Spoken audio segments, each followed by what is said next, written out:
village of Isimila, nobody talked about Odò Màjì at night. Not because it was a rule, but because the last person who did started answering voices no one else could hear. The river was deep inside the forest, a forest the elders called Iku, the forest of death. People said the river was not just water. It was alive, it listens, it remembers, and it does not forget names. Every child in the village grew up hearing this. If you hear singing, run. If something calls your name, do not answer. But as they grew older, the fear faded. One evening, 4 friends decided to go there. Ade the brave one, Bol the stubborn one, Yetunde the quiet one, Moremi, the one who always felt things before they happened. Moremi didn't want to go. Something felt wrong, but she followed them anyway. The sun was setting, the sky was orange, then slowly turned purple. As they entered the forest, everything became quiet. Too quiet.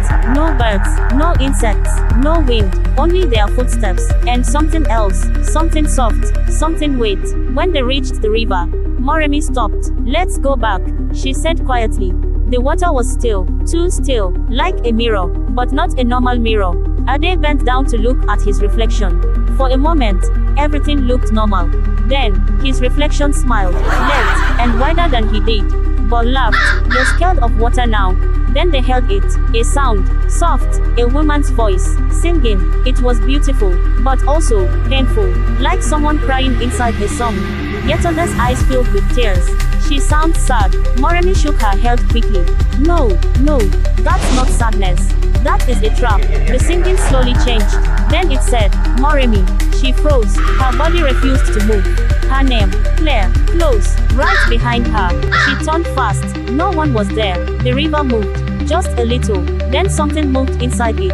Not swimming, not flowing, crawling. Suddenly, a hand burst out of the water. Held, rotten, cold. It grabbed Moremi's leg. She screamed. Ade ran forward and grabbed her hands.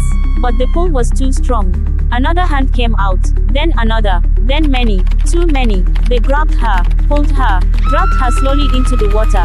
Then they saw her, inside the river, a woman, floating, watching them. Her name was Nia. Her eyes were wide, too wide. Her skin looked broken. Her smile, wrong. You came. The water around her became darker, thicker, like blood. Moremi screamed, help me. Ade tried to pull her, but her hand slipped. Then, she was gone. The river became quiet again. For a moment, then suddenly, Bol was dragged forward. He screamed, let me go. Yetunde grabbed him, but something grabbed her too.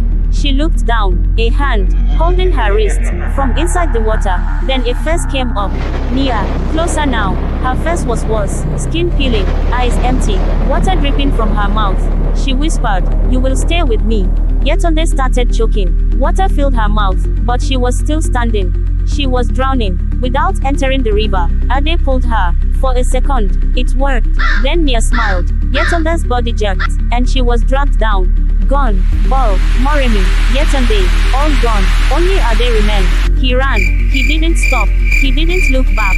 But behind him, he could still hear it. The singing, closer, right beside him. Ade, he fell, hard, and when he looked into a small puddle, the face staring back at him was not his own, it was hers, smiling. They found Ade the next morning, near the forest, alive, but something was wrong. He never spoke again. But at night, people hear him, standing, outside, facing the river, humming, the same song. And if you listen carefully, you will hear something else, another voice, singing with him. Because Odò Màjì does not just take people, it keeps them, forever.